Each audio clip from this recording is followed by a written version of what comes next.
Video on कर लें।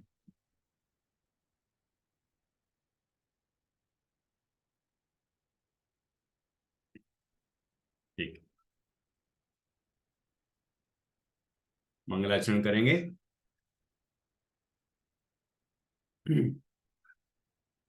नमो अर्हंताण, नमो सिद्धाणं, नमो आयरीयाणं,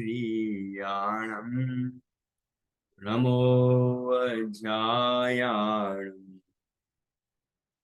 लोये सव्यसाहुणम्। मंगलम भगवान वीरो, मंगलम गौतमो गणी, मंगलम कुंद कुंदाद्यो, जैन धर्मोस्तु मंगलम। सर्वमंगल मांगल्यम, सर्वकल्याणकारकम, प्रधानम सर्वधर्माणां, जैनम जयतु शासनम, जैनम जयतु शासनम।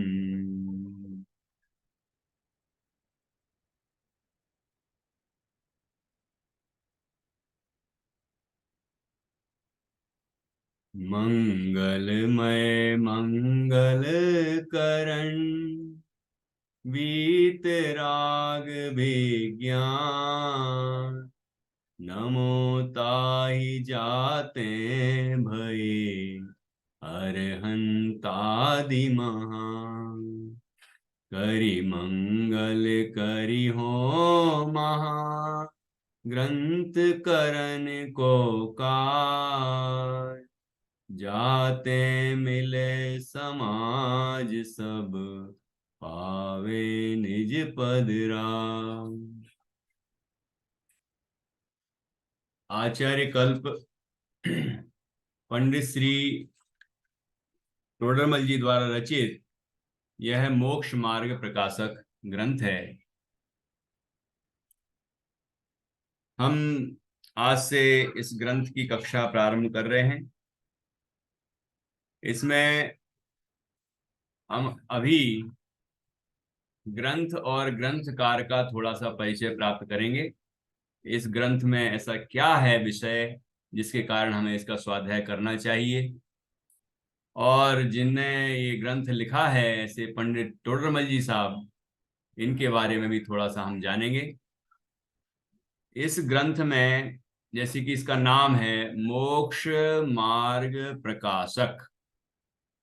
क्या नाम है? मोक्ष मार्ग प्रकाशक। तो मोक्ष का क्या अर्थ है? मोक्ष, मोक्ष का अर्थ है मुक्त होना। कहाँ से मुक्त होना? किससे मुक्त होना? इस संसार से मुक्त होना, दुखों से मुक्त होना, मोह से मुक्त होना, राग द्वेष से मुक्त होना, शरीर से मुक्त होना। ठीक है। अब जब कर्मों से मुक्त होना, और जब इन सब से मुक्त होंगे तो कौन सी अवस्था प्रकट होगी कि मुक्ति ही मुक्त हो रहे हैं कि कुछ है भी? मतलब मुक्ति में छूटना ही छूटना हो रहा है कि शरीर से मुक्त हो गए, कर्मों से मुक्त हो गए, संसार से मुक्त हो गए, दुखों से मुक्त हो गए, मोह राग द्वेष आदि सब विकारों से मुक्त हो गए, तो कुछ प्रकट भी हुआ है कि केवल हम उससे मुक्ति ही मुक्त हुए हैं? मोक्ष अवस्था कैसी है कि मोक्ष अवस्था में इन सब से तो हम मुक्त हुए, लेकिन प्रकट क्या हुआ कि आत्मा का पूरा वैभव वहां प्रकट हो गया। अर्थात आत्मा में सम्यक दर्शन, सम्यक ज्ञान, सम्यक चारित्र्य, रत्नत्रय प्रकट हुआ। रत्नत्रय का फल प्रकट हुआ, वीतरागता प्रकट हुई, सर्वज्ञता प्रकट हुई, अनंत चतुष्टय प्रकट हुए। अनंत दर्शन, अनंत ज्ञान, अनंत सुख और अनंत वीर प्रकट हुआ। ऐसा अनंत आत्मा का वैभव प्रकट हुआ, आत्मा का पूरा स्वरूप प्रकट हो गया।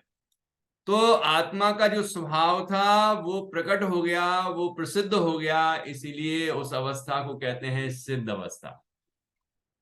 सिद्ध अवस्था जो है उसमें ये सब आत्मा का जो स्वभाव है वो प्रकट हो जाता है। तो मोक्ष में केवल छूटना ही छूटना नहीं है, बल्कि अस्थिपरक भी बात है। अर्थात जो आत्मा का स्वभाव है वो प्रकट हो गया वहां। और यहाँ प्रकट होता है, और ये आत्मा वहां सिद्धालय में जाके विराजमान हो जाता है। ठीक है ना। तो इस तरह से यहां हम मोक्ष को समझते हैं। मोक्ष का अर्थ क्या? मोक्ष का नास्ति से अर्थ होगा कि कर्मों से मुक्त होना, शरीर से मुक्त होना, दुखों से मुक्त होना, संसार के भ्रमण से मुक्त होना, चारों गतियों से छूट जाना। और यदि अस्थि से देखेंगे कि मतलब वहां हुआ क्या है, तो आत्मा का जो स्वभाव है वो पूरा का पूरा प्रकट हो गया है।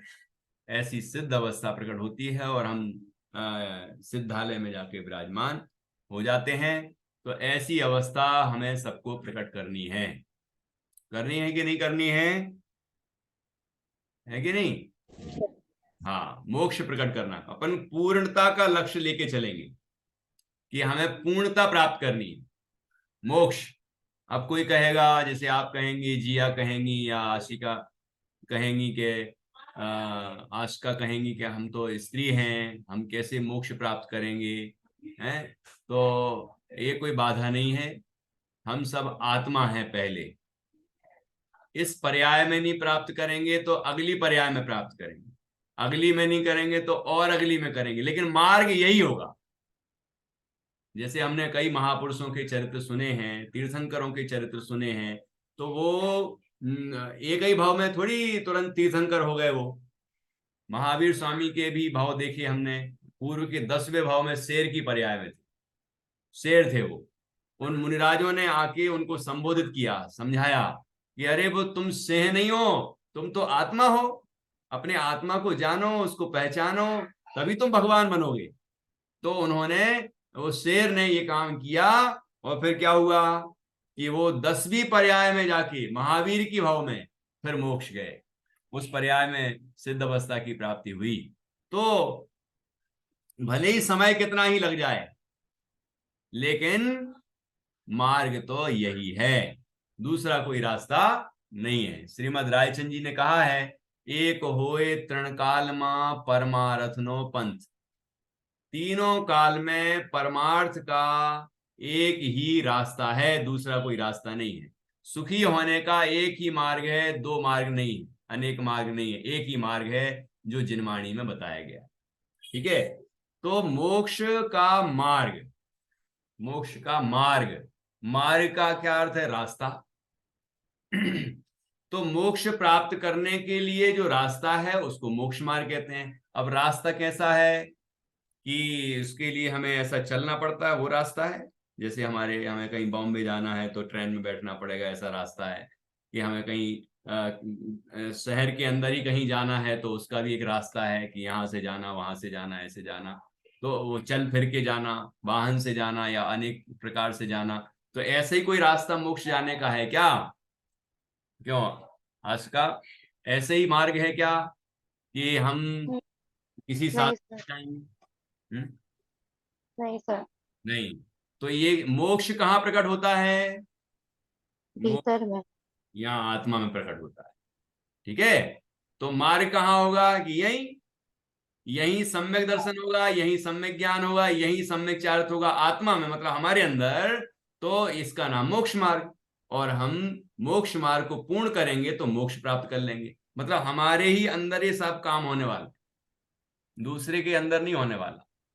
ठीक है। कहीं और बाहर नहीं है ये मार्ग, और न मार्ग का फल, सब अंदर ही है।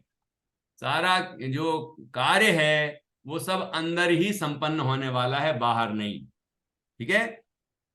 तो जैसे मान लीजिए हम साइकिल चलाते हैं, और साइकिल का अगला टायर जो है वो पंचर हो जाए, तो हम किसी पंचर वाले के यहाँ जाएं, और वो पीछे वाला टायर खोलने लग जाए पंचर सुधारने के लिए, तो आप उससे क्या कहेंगे? क्यों जिया, क्या कहोगी आप? हैं? अ, वापस आप रिपीट कर सकते हाँ, हो? जैसे मान लीजिए साइकिल पंचर हो जाए, और हाँ। अगला टायर पंचर हुआ है, और हम वो पंचर सुधारने वाला पिछला टायर खोलने लग जाए, तो हम उससे क्या हाँ, कहें? हम उसके ऊपर क्रोधी होंगे कि पीछे का आगे में हुआ है और तू किधर ध्यान दे रहा है। हाँ, मतलब पीछे का टायर जब पंचर है ही नहीं, तो पीछे का टायर क्यों खोल रहे हो? जहां पंचर हुआ वहां खोलो ना, यही कहेंगे ना हम उससे।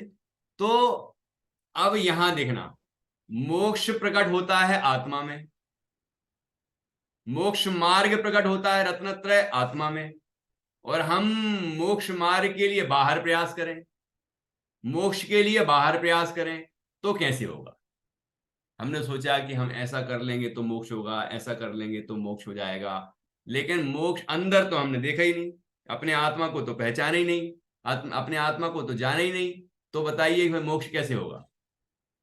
ख्याल में आएगी नहीं? तो इस ग्रंथ के अंदर मोक्ष का तो स्वरूप है ही, मोक्ष मार्ग का भी स्वरूप है। तो मोक्ष मार्ग का प्रकाशक, प्रकाश करने वाला, जैसे रात में अमावस्या का मान लीजिए घना अंधकार हो तो रास्ते दिखाई नहीं देते। और यदि रास्ते में और यदि लाइट चली जाए, अमावस्या का वैसे ही अंधकार है और उसके बाद लाइट और चली गई, तो क्या हो फिर? कुछ दिखाई ही नहीं देगा। लेकिन कुछ दिखाई नहीं देने पर भी सुबह होगी कि नहीं होगी? जैसे ही सुबह होती है और सूरज की ये थोड़ी सी किरणें भी आती हैं, उसकी किरणें तो क्या, उसकी आभा मात्र आती है बाहर, तो अंधकार छटने लग जाता है, और जैसे ही सूर्य उदय होता है अंधकार सारा गायब होता है कि नहीं? तो मोक्ष तो यहीं प्रकट होना है, मार्ग भी यहीं प्रकट होना है, लेकिन हमें पता नहीं है ना कि कहाँ प्रकट होगा, कैसे प्रकट होगा, उसका उपाय क्या है, मार्ग क्या है, हमें पता ही नहीं है। मार्ग का अर्थ है उपाय, तरीका, किस तरह से होगा मोक्ष, वो मार्ग, ठीक है। और वो मार्ग यहीं प्रकट होने वाला है, तो उसका प्रकाशन करने वाला, मतलब अर्थात उसको बताने वाला कि ऐसे मोक्ष होता है, इस मार्ग से मोक्ष होता है, मोक्ष मार्ग का यह स्वरूप है, अन्य स्वरूप नहीं है। दुनिया, सारे विश्व के दर्शन जो हैं, धर्म हैं, शास्त्र हैं, वो सब अपने अपने हिसाब से अलग अलग तरीके से मोक्ष मार्ग बताते हैं। बताते सब मोक्ष की बातें हैं कि मोक्ष जाना है हमें, हम सुखी होना है हमें, है ना। लेकिन इस तरीके से होंगे, इस तरीके से होंगे, तरीके बहुत सारे बताते हैं लोग, लेकिन लेकिन कौन सा तरीका सही है ये कौन निर्णय करेगा? जैसे मान लीजिए बच्चों की एक वो पहेली होती है ना, बुद्धिमान कौन, और नीचे लिखा रहता है रास्ता बताओ। एक चूहा रहता है एक तरफ, और दूसरी तरफ एक लड्डू रहता है, और रास्ते बहुत सारे दिखाई देते हैं। तो अब बताओ कि रास्ते कितने हैं? आप लोग बताओ, रास्ते कितने हैं? एक ही है। रास्ता एक ही है, लेकिन दिख कितने रहे हैं? रास्ता दिखते कितने हैं? बहुत सारे। बहुत सारे दिखते हैं, लेकिन रास्ते कितने हैं? एक। दिखते बहुत हैं, होता एक है। तो वो कौन पता लगाएगा कि सही रास्ता कौन है? बताओ जी आप, कौन पता लगाएगा ये कि सही रास्ता कौन है, कैसे उस चूहे को लड्डू तक पहुंचाना है, ये कौन पता लगाएगा? हम खुद। है, मतलब जो बुद्धिमान होगा वो पता लगाएगा। तो अब यहां दुनिया में अनेक धर्म, अनेक दर्शन हैं, वो अपने अपने तरीके से मार्ग बताते हैं। तो हम कंफ्यूज हो जाते हैं कि ये सही है कि ये सही है, कि ऐसे करना चाहिए कि ऐसे करना चाहिए। तो अब हम कैसे पता लगाएं कि ये जिनवाणी में जो बताया, भगवान जिनेंद्र ने जो बताया, यही मार्ग सच्चा है? क्या इसलिए कि हम जैन हैं, हम जैन कुल में पैदा हुए हैं, जिनवाणी हमें बचपन से ही प्राप्त हुई है इसलिए हमारी बात ही सही है, दूसरे की बात सही है ही नहीं? इस तरह से हमें आग्रह पूर्वक मानना चाहिए, या हमें विचार करना चाहिए कि ये ही सही क्यों है? जैसे कि वो बुद्धिमान कौन, और हमारी माँ हमें बता दे कि बेटा रास्ता ये है, वहां पहुंच गए, है ना। तो बच्चे को प्रसन्नता नहीं होगी, वो सोचेगा कि यहाँ यहाँ आपने बता दिया, मैं भी तो खोजूं, यहाँ से क्यों नहीं जा सकते, यहाँ से क्यों नहीं जा सकते? तो वो बच्चा कोशिश करता है। अब यहां से जाने की कोशिश करता है, अब यहां से जाने की कोशिश करता है, तो कहीं ना कहीं बीच में दीवार आ जाती है और वो उसके आगे जा नहीं पाता है। तो अंततः क्या होता है, वो खोजते खोजते उसी रास्ते से फिर ट्राई करता है, कोशिश करता है, और जहां उसकी माँ ने बताया था, और उसी रास्ते से फिर जाता है और मंजिल तक पहुंच जाता है।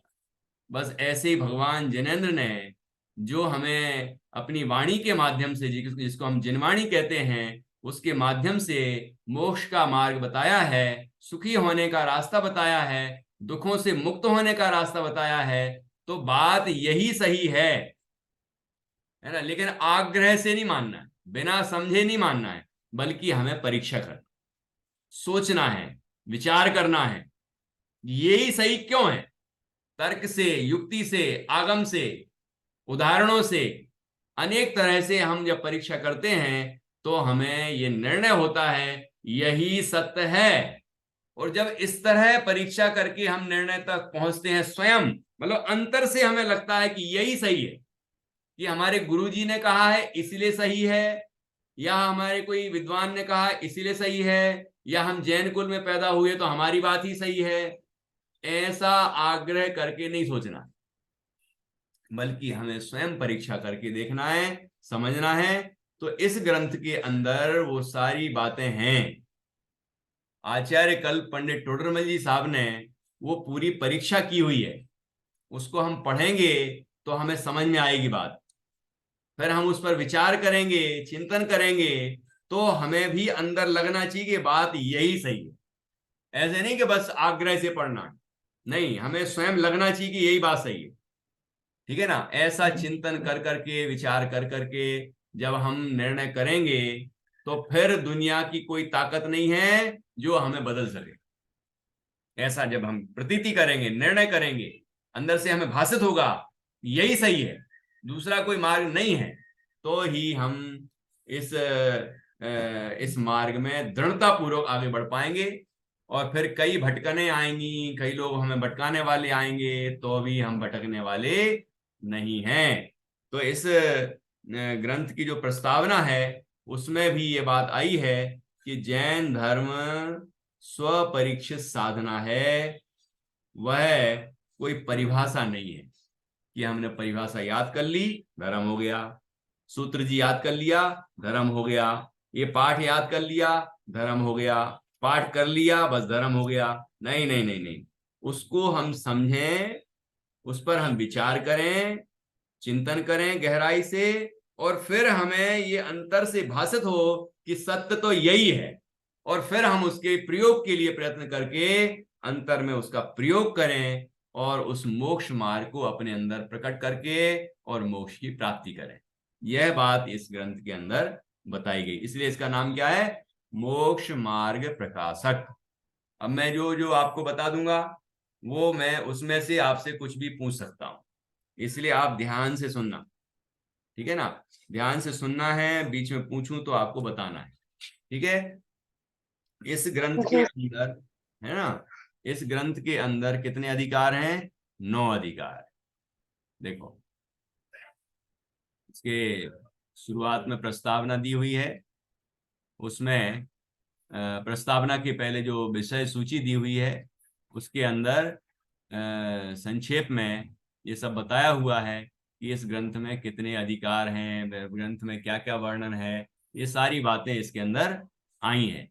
तो वो हम एक बार देखते हैं संक्षेप में, फिर हम मंगलाचरण करेंगे और ग्रंथ को प्रारंभ करेंगे। देखिए यहाँ पर ये इंडेक्स है, विषय सूची, और विषय सूची के अंदर ये सब बताया हुआ है। हाँ देखिए, विषय सूची दिख रही है। पहला अधिकार, हाँ।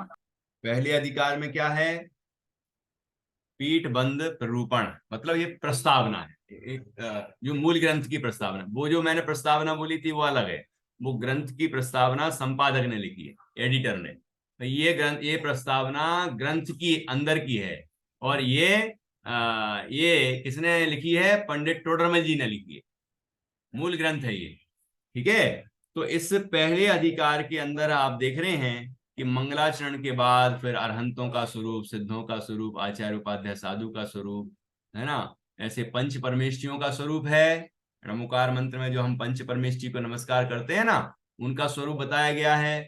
फिर देखिए पूज्यत्व का कारण कि अरहंत आदि को हम क्यों पूजते हैं। फिर अरहंत आदि से प्रयोजन सिद्धि, आखिर हम अरहंत आदि को पूजते ही क्यों है, उससे क्या प्रयोजन, क्यों पूजें। मंगलाचरण करने का कारण, ये जो मंगलाचरण ग्रंथ का किया गया ग्रंथ के प्रारंभ में, तो क्यों किया, ऐसे क्यों का मतलब समझ रहे आप कि इसमें तर्क है, युक्ति है, ठीक है ना।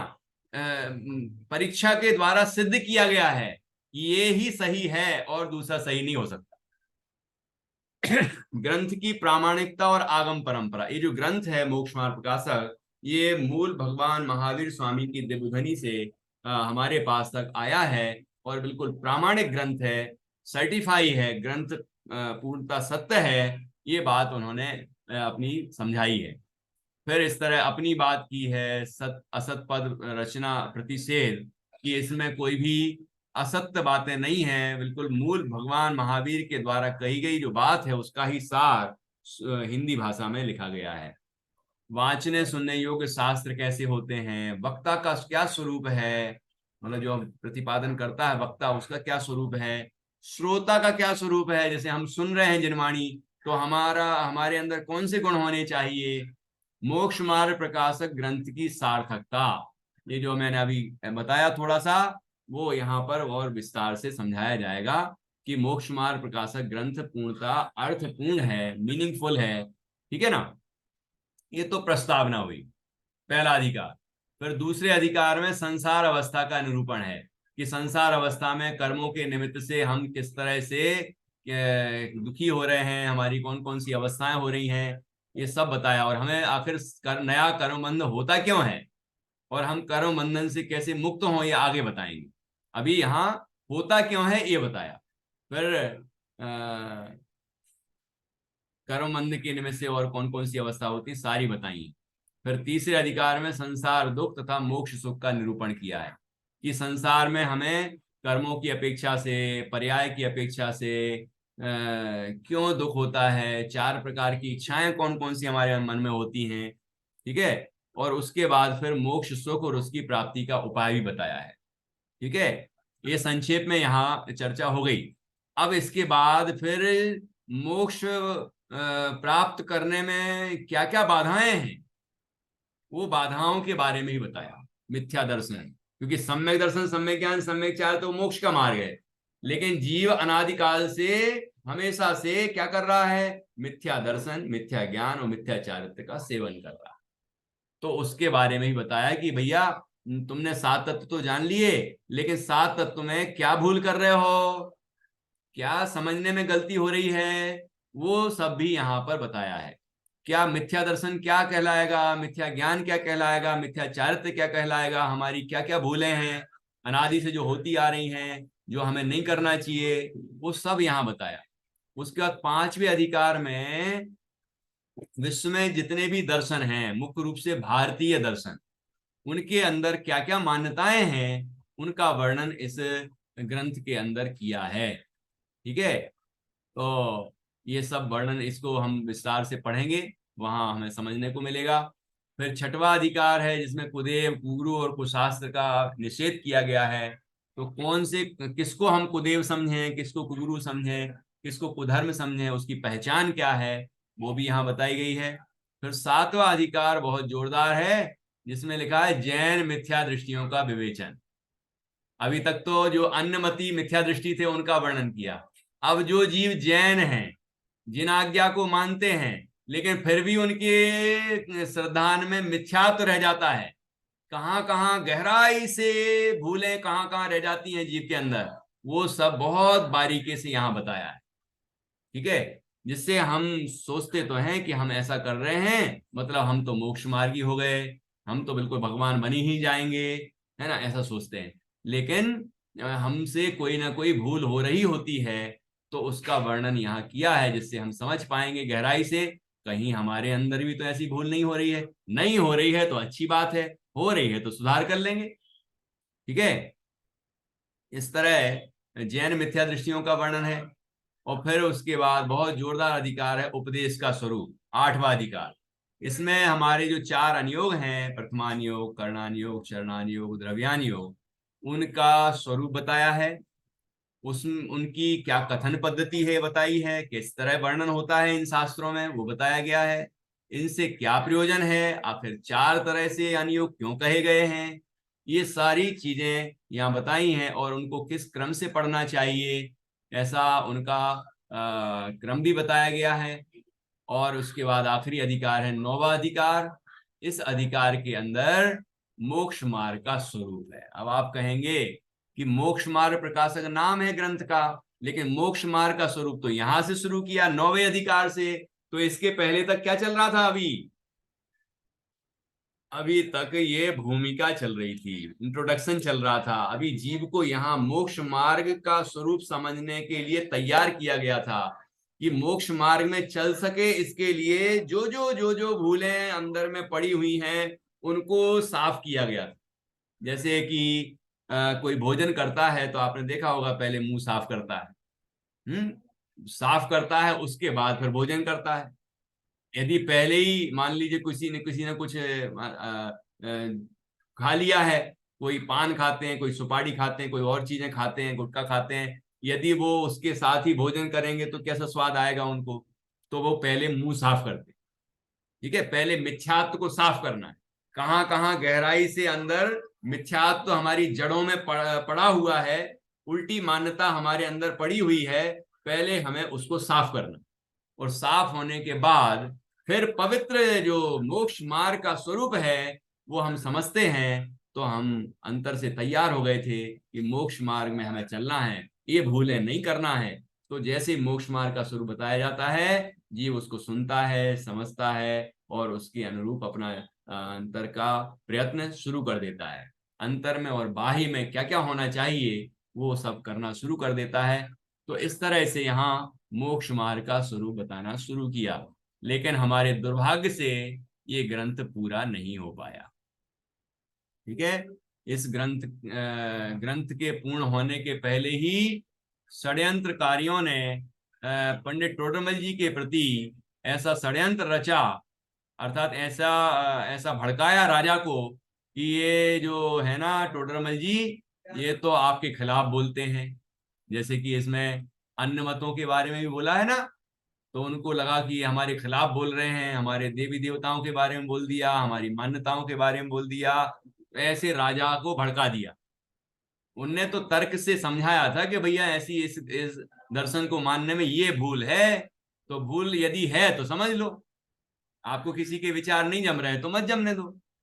लेकिन लोगों ने फिर क्या किया, राजा को भड़का के और राजा के माध्यम से उनको मृत्यु दंड दिलवाया। और इसके बारे में आपको मैं अगली मीटिंग में बताऊंगा, अगली कक्षा में बताऊंगा कि किस तरह से पंडित टोडरमल जी को मृत्यु दंड दिया गया।